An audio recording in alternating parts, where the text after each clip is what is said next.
My dad had been an online entrepreneur since the early 2000s, and he said, start a virtual assistant business. I'm like, I don't know what that is. He goes, I'll be your first client. I'll show you what to do. What can you tell agency owners, entrepreneurs, the key to like being a good guest, telling good stories? One of our clients who's an agency owner closed a 6-figure contract from podcast guesting. Our industry is like 90% white dudes, and I want to like punch that stat in the face. Best piece of business advice Dad ever gave you? Follow the money. Welcome to Agency Bytes. I'm your host, Steve Guberman from Agency Outsight, where I help agency owners build the business of their dreams. This week on Agency Bytes, I'm joined by Jessica Rhodes, founder of Interview Connections. Jessica launched the world's first podcast booking agency back in 2013, long before most people were even thinking about podcast guesting as a marketing channel.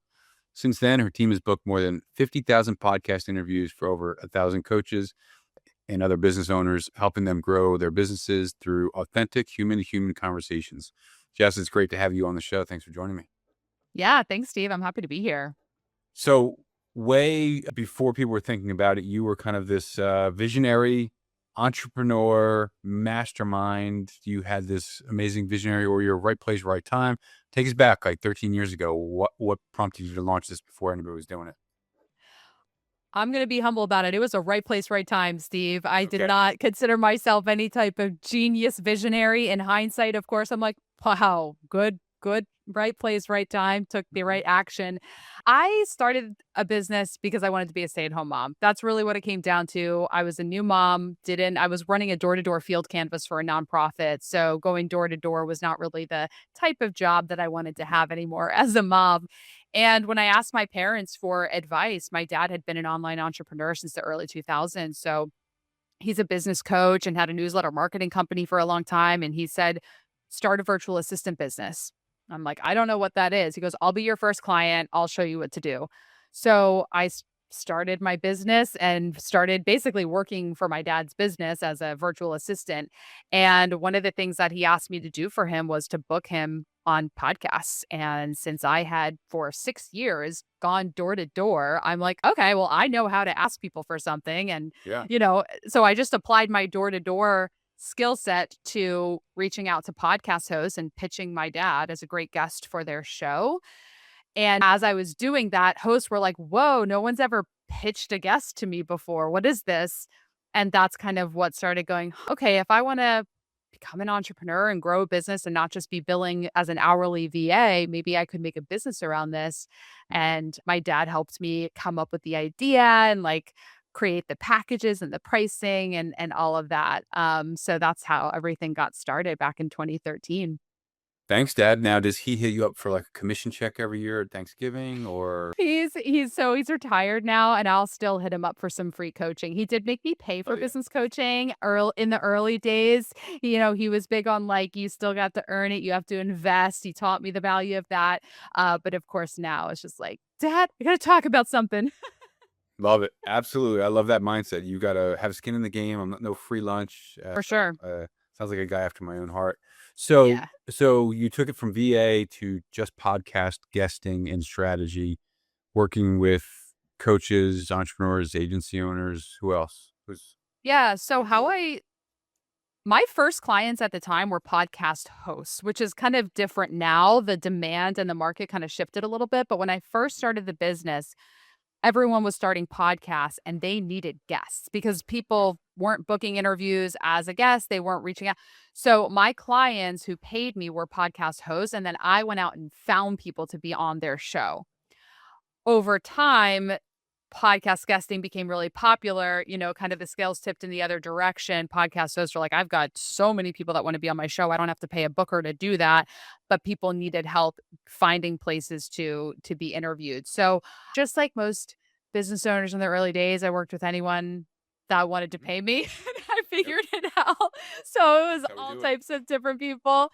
And then over time, really honed in on coaches because I could just see that they got the best results.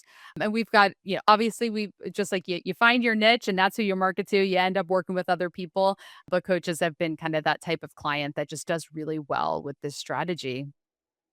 Yeah, I guess coaches are coachable, right? They are. Yeah, they're coachable. Yeah. And a lot of them just have a few high ticket clients or they have a group program. So they could be on a show with 200 people listening and see a great return on investment. Whereas other business models need like much larger audiences. It's a different type of marketing that they might need. But coaches can do really well with a pretty small targeted audience with long form content. All right, so we're gonna use this for my training then. We're gonna get a free coaches training session on how do I leverage this podcast. So talk about the nature of your business as the founder. You're now stepping back into CEO. What's that process been like for you? Taking the reins back. Oh my god, it's been really, really intense. So I had a business partner for 8 years. She was actually my first full-time employee, and we were a great, people call this the dynamic duo. Like, we just balance each other out perfectly, and then over time and so she stepped into the CEO seat 'cause she brought this fresh vision, and then I just really put my head down and focused on sales and marketing because that's what the founder does best is they sell the thing they created.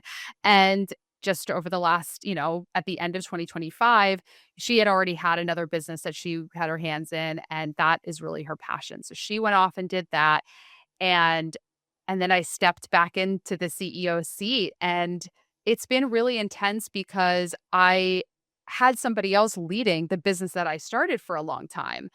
And now to step back into it, there's just been this rush of ideas and just creative juices flowing and just remembering what I Mm, love about the service. Because I think yep. what a lot of agency owners can relate to is that we start our agency doing the thing that we're selling, right? Like Mhm. booking the interviews, designing the websites, running the ads, and then you grow and you hire a team and then you become a business owner and you're managing a business. And you're like, wait, I started this because I liked the thing. So I've been working more closely with my team and like reaching out to hosts myself and doing some pitching and kind of doing some messaging with clients and just kind of getting my hands into all aspects of the business versus just being in one lane. And it's been really invigorating and energizing. That's cool to hear because I think shifting back in to your point, you get to revisit the thing that you fell in love with, which was why you launched the business in the first place. Yeah. And as you grow, you're now managing people and process and not able to typically do the thing that you love doing. And there's an intentionality around, I want to make sure I stay in my craft no matter how big we get. And that's rare to be able to do. And I know a few like agency founders that, you know, 10, 15, 50 people are able to still be like, yeah, I want to do pitching or I still want to, do some logo sketches or whatever, jump into the code, and it's really hard to maintain that. So kudos to you to being able to do that. Yeah, I think it's finding the balance too, because sure, it's not scalable. I did a post the other day and shared with my audience how I eliminated the sales position in my company because there was Mhm. this misalignment with having somebody do sales calls incentivized by a commission, but at the same time, me saying, don't sign up this person who's not a good fit for us because our retention is going to go way down if we sign on clients that aren't going to see a result. But the salesperson's like, yeah, but you're paying me for how many, and I'm like, Right. that's not going to work for us. And someone said in my LinkedIn post, they're like, well, that's not scalable to do all the sales calls yourself. I'm like, it's not always about scalable. I think we all like, oh, not everything has to be scalable, you know? And yeah, so if your goal is I want to scale and I want to take this thing, to the infinity and beyond, cool. Build that system, put the system in place, define what sales looks like. But if you're like, I want to stay small and I want to, whatever, I don't want to break $1 million. That's not my goal. That might be yours. Like, yeah, I fully support that. Yeah, and you have to know what is your goal and in what timeline. Like Yep. startup founders, if they're starting a SaaS company to have an exit to venture capital, yeah, it's all got to be scalable. They can't be an integral part. But as a small business owner, as an agency founder, if you're not looking to sell your business in the next couple of years, like focus on what the business needs today and not what it might need 5, 10 years down the road. Yeah, absolutely. So let's talk about the people. So I get pitched podcast guests 9 times an hour. It is a Yep. flurry of spam, chaos, nonsense. I'm sure that's not what you guys do. But as podcasting has become just everybody and their mother has a podcast, the pitching has just gone through the roof as a service. What can you tell agency owners, entrepreneurs, the key to like being a good guest, telling good stories, opening up? what's the right pitch? What are the things they need to have kind of in line with their online presence? Yeah. I mean, the first thing, this is a perfect bridge from our conversation about being scalable. People want to, a lot of, you know, podcast guests, they want to just jump to the point of like scalability. So they're jumping on this trend, which I've seen in my little industry of podcast booking of like, oh, I could just use AI because AI will like there's AI pitching services and they'll just be able to pitch. But that's why you're getting 9 pitches an hour is because people are using AI to get a templated pitch out to hundreds of hosts at one time. And does it work to an extent? It's a numbers game. There's going to be a percentage of those hosts that are like, sure, come on my show. Sure. So they're like, oh, it works. I'm getting bookings. But at the same time, you're burning bridges and wasting the time of hosts that actually want to curate a really good show that aren't just trying to fill spots. So this is one of those things that isn't necessarily scalable. You have to either take the time to research the host to really select the right show for you, see what types of episodes they do, what topics they seem to enjoy and pitch a topic that you can talk about that is clearly connected and in alignment or hire somebody that will do that for you in the same way. So that's number 1 how you should be a big guess is a good guess is approach it from the standpoint of like, this is a way for you to build relationships and you don't build relationships through AI. That's not how it's done. Nope. And bring value, prepare for your interview, listen to their show ahead of time, see what you can do to bring value to them as well. My strategy this year is pod swapping. You know, my team booked me on your show and I said, Steve, I want to have you on my show too, because it's only a one-way conversation if you have me on your show, but I don't get to know you as well. And I'm looking Yeah. forward to that. So Same. it's gotta go 2 ways. Yeah, I love that. How do guests, so I'm using somebody or I'm doing it myself to find shows I want to be on, doing outreach. I've got a media kit. I've got topics in mind.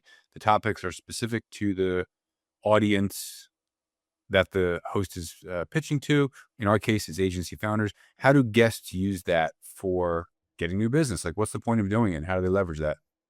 Yeah, so it's an opportunity to educate. So speaking to agency owners, whatever strategy that you are executing for your clients, whether you're an ads agency, website development agency, you know, your clients are trying to learn how to achieve an outcome, which is probably new business. If whatever agency you're running, the goal for your clients is they want more business and they need to be educated on how to do that and they need to trust the person that they're hiring.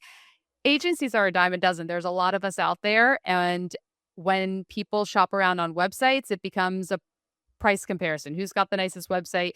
And people get overwhelmed, they get decision fatigue. But when they hear the founder on a podcast and they hear the story and they hear the personality, they hear them interacting with a host, they hear the host edifying them and talking about why they're great, it puts you into a category of one. You know, Hmm. I'm in a very small niche of podcast booking. There's not as many podcast booking agencies as there are website development agencies. But even so, there's a lot of choices out there, but nobody has my story. You know, nobody has my personality, my set of values. And that is what differentiates your agency and also what makes you an authority. So that's just kind of the why, but providing that education that compels the audience to feel connected to you emotionally, sharing your story so people can see that it's not just what you know. Every agency owner's got some expertise, but it's your story that sets you apart. And then giving a really effective call to action that guides the listener to the next step. One of our clients who's an agency owner closed a 6-figure contract from podcast guesting, and he drives people to a learning center on his website where they've got a ton of webinars and trainings. And so if somebody hears you on a podcast and gets a lot of value and they want more, show them where they can get even more value, where they can opt in, get on your email list, book a call with you. All right, so get them into the funnel with the knowledge base that the founder has. And that's the whole point of being a Mhm. guest is I got to position myself as an expert. And so let me go on as many shows as I can to share as much information as I can with as many ears as will listen. One or two might hear it and be like, oh, I want to learn more about Susan Smith. Susan says, yeah, check out my website. We've got all these webinars on fill in the blank. Yeah, and also use it as a networking strategy. A lot of our clients who are agency owners have a pretty predictable percentage of podcast hosts who will end up saying, you know what, I actually need a new website. I need somebody to run my ads. I've just interviewed you on my podcast. There's trust there.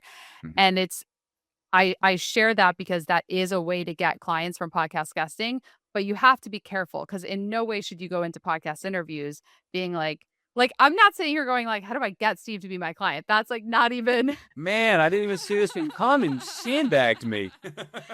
but it's just strategic, right? When you get on podcasts consistently where the host is somebody that could be a client, or maybe they have people in their audience that could be a client, it's just it's all not a numbers game. That's not the right phrase for what we're talking about here, but it's like you have to be visible to people who are your ideal client. And when you do a good job of sharing value, sharing stories, building relationships, you're going to be top of mind when that person either knows somebody who needs what you have or needs what you have. Yeah. So for agencies that are working on their like marketing strategy that they'll probably not execute because their marketing strategy comes from like like pizza on a Friday, let's all get together and have some ideas that we're never going to execute. But when the ones that do put it together do want to execute it, is it better for them to launch their own show or build a guesting strategy or both, or like which one? What's the right mix there for them? I always recommend, I will say 99% of the time, I recommend being a guest first. Now, I love podcasting. I have my own podcast, and there's a ton of value there. I think it's really good to be a guest for at least a few months before you start your own show. And also know that they are two different strategies. I love my podcast because I have consistent content created on different topics. I'm building relationships with my guests, which is expanding my network. There's so much value in having your own podcast. Being a guest is different. It's me to get visibility and introduce myself to new audiences every time I'm on a show. But usually when I'm being interviewed, I'm talking kind of about the same topics, just in front of new audiences. Whereas I have my podcast, I have one audience, but I'm bringing them different topics every single week. So they're both super effective, but they're different. And being a guest first is at least a way for you to see, do you like podcasting? Because some people are Yeah. guests and they're like, I don't want to have my own show. I just want to be a guest. Yeah. Which is funny because when I first launched this, I had a friend who had a podcast. And he was like, "Oh, why don't you come on and let's talk about what you're doing now?" I was so intimidated and I really didn't know what to expect. And I really didn't like it. And I like having the conversation with him, but I didn't really like where the content was going to go afterwards. And it just seemed kind of like nebulous. But then when it was like the idea of, oh, I've got to do my own marketing, I don't want to do my own marketing. I'll launch a podcast and I will use this as my content funnel. And it's been a great tool for so many different reasons. Yeah. I definitely didn't expect it to turn into revenue, and it has. The revenue that it has turned into has been the shortest sales cycle. Like, oh, I watched episode whatever on YouTube. I want to hire you. Take my money. Like a Yes. few times, which is mind boggling. But for me, I want to give platform to other people. And Yeah. this is episode 155. Never thought it would hit 155, but I've been able to like give platform to voices that might otherwise not have that. And that's super valuable to me. Yeah. So sure, it turns into money, also great. But first and foremost, like I want it to be a valuable tool to people in our industry. And I want to Mhm. elevate voices in our industry that are typically not elevated. Like I'll go on a slight tangent here.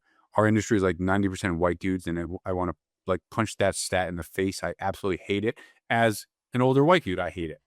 Yeah. And so if I can give women-owned agencies, women-owned, female-owned service centers, or BIPOC, or like anybody Mhm. else who's not typically part of the greater, I want them to have whatever audience they can have.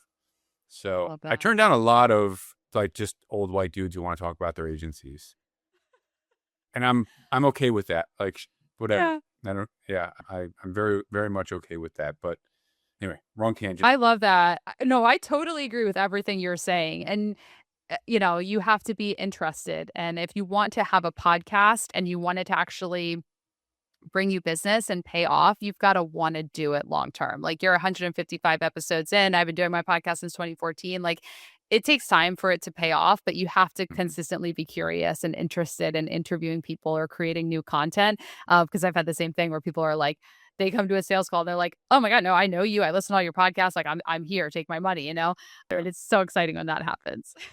So 12 years in, how do you keep it fresh and switch it up do you bring outsiders in to look at you on how you're doing it? With the podcast specifically, you mean? Yeah. Yeah. So I've changed the name a couple times. I've changed the format. It just it's the spice of life. That's what keeps it going. It hasn't been the same format the whole time. So I would say the majority of the episodes are interviews. They're guest expert interviews. I did have a hiatus. There was about a year or 2 where I didn't put out new episodes, and then I started putting out, so there was a little bit of a break there. And then when I had my business partner, we co-hosted a number of episodes where she and I just had a topic and we just taught. I've done some solo episodes, so I think how we keep it going is changing it up. When I get Yeah. bored, I change it up. I'm not afraid to take a break if I'm just stuck, I don't know what to talk about. I'm like, "I'm my own boss. I don't have to put on an episode if I don't have something good to put out." So it's like giving yourself that freedom to know that this is the one type of marketing that is a little bit more of an art form than, like running an ad set, which is all numbers and all of that. But it's like, this is a way for us to, you know, build relationships and have conversation and create content that people enjoy listening to. And that shouldn't be forced.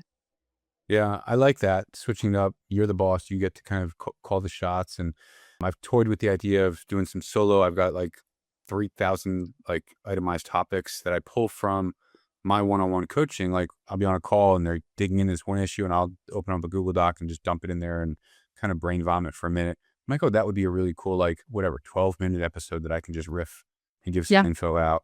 I have some friends, clients who also have podcasts, and they'll get together and do like our podcasting strategy session and plan out the next 6 months or a year or whatever. And I've never really done that. I've not like put too much thought into it other than I keep an ongoing list of the kind of people I want to have on and names in particular.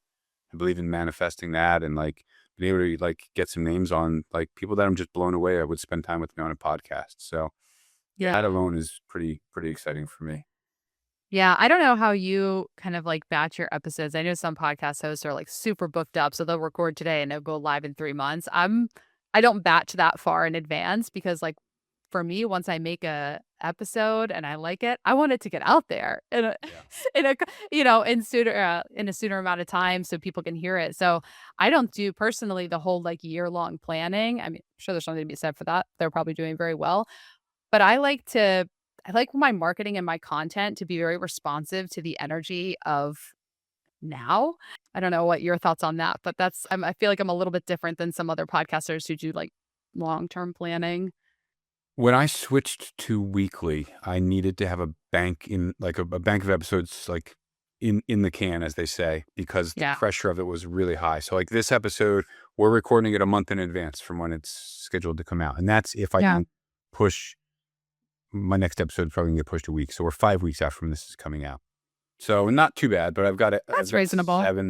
seven recorded, 6 recorded ahead of this one. So Yeah. yeah, I'm fine with that. I don't like the pressure of, oh shoot, I don't want to like force a guest, so I have something put out next week. So I want to have a Yeah. buffer. My podcast producer likes when I have a buffer. That way he doesn't have a ton of pressure, and he lives in a part of the world where I don't want to give him too much pressure because he's got enough stuff going on, enough other stresses. So Yeah. yeah, for multiple reasons, I'd like to have it pushed out. Yeah, that's Any reasonable. any like final thoughts on like what's the key for a guesting strategy for thinking agency owners and about it from all right, we own this vertical or we own this service or we own this, we just do WordPress. Like should they be looking to get in front of people in their verticals, or does it really just not matter? As long as they're getting content that they can repurpose. Yeah, I mean, that's a huge part of it too. Repurposing content is a way that you can get a return on investment from podcast guesting, even if you're not getting clients from the audience of that show. But don't be afraid to get outside of your own industry. If you have a marketing agency, you don't just have to be on marketing podcasts. Like you can go in front of really niche business industry podcasts, like manufacturing podcasts and like HVAC podcasts. Like, what are all of these different types of businesses that you can sell your services to? And you'll be the one marketing agency on that podcast versus a marketing podcast that maybe every episode is some different marketing agency owner. So don't be afraid to switch up the type of show that you're getting on and switch up your messaging too. A big piece of the puzzle with getting clients from podcast guessing is really nailing your messaging, nailing your story bank so that you have stories that resonate with the audience and just keep building relationships because people hire agencies that they're referred to. So build up your network of referral partners, which can definitely be those podcast hosts. Yeah, love that. All right, I like to believe that I'm the only one that does rapid fire questions, so I'm going to switch over to some rapid fire questions. You can tell me if I'm wrong off the air about that one. But the first is, what is a tool? And I use the word tool loosely. It can be something digital, an app, a gadget, or whatever that you look back and you're like, how the heck did I live without this thing? I hate that I want to say ChatGPT, but I And then would in be the past, lying I if say I you can't use AI as the answer, but I didn't say that this time. So yeah, I have so many issues with ChatGPT, just like as like AI as a whole, but like yeah. honestly, I use it a lot, and I'm like, wow, this saves me a lot of time. So I got to be honest. Yeah, I love it. Okay. What's something that you're binging these days you can't get enough of? A show, a book, a podcast, an audio, something? Thriller novels. I can't get enough of a good thriller novel. I read a ton of Frida McFadden books. She wrote The Housemaid. I love a thriller novel on my Kindle. Love that. I Yeah. literally just started reading in September. Like in my entire life, I've only read like spiritual books or books for work, business related things. The whole bookshelf this is like all like spiritual and business behind me. And so my fiance was like, have you ever read this book? And I was like, no, I'm not reading books. And I just fell in love with I've read like 7 of this guy's 15 books. My goal for 2026 is to read all of them, and then I found a few other authors rather, and I read every single day now. And I've never been a reader. Like high school, I didn't read any of the books they said. College, I didn't read any of the books they said. So Literally, no, I'm the same way. I just started reading in 2025 consistently, like fiction books, because I was trying to get my daughter to read because she's 10 years old and has ADHD and has no interest in reading. And I'm like, I have to lead by example. And I just started reading. So I'm like, she has to see mom, dad, her brother reading. And it's working now. She just started reading a book oh, this year, like, so I love that. She's got that's got to be such a self-esteem boost for her to yeah. be able to finish a book. Yeah. All right. Final rapid fire question for you. This is very personal for you. Best piece of business advice dad ever gave you? Follow the money. Tell me more. So, What does that mean for you? okay. So that means for me, a lot of business owners, they start a business around doing something that they like, but he's like, what is in demand? What do people want to pay for? Follow the money. He would always say, if people are asking you for something and you could refer out, or you could create a new revenue stream and figure out how to offer that. Follow the money. I love that. Jessica Rhodes, founder of Interview Connections. Thank you so much for spending time with me today. Grateful for your experience and wisdom. Share your website link in the show notes, and grateful for your time today. Thanks, Steve.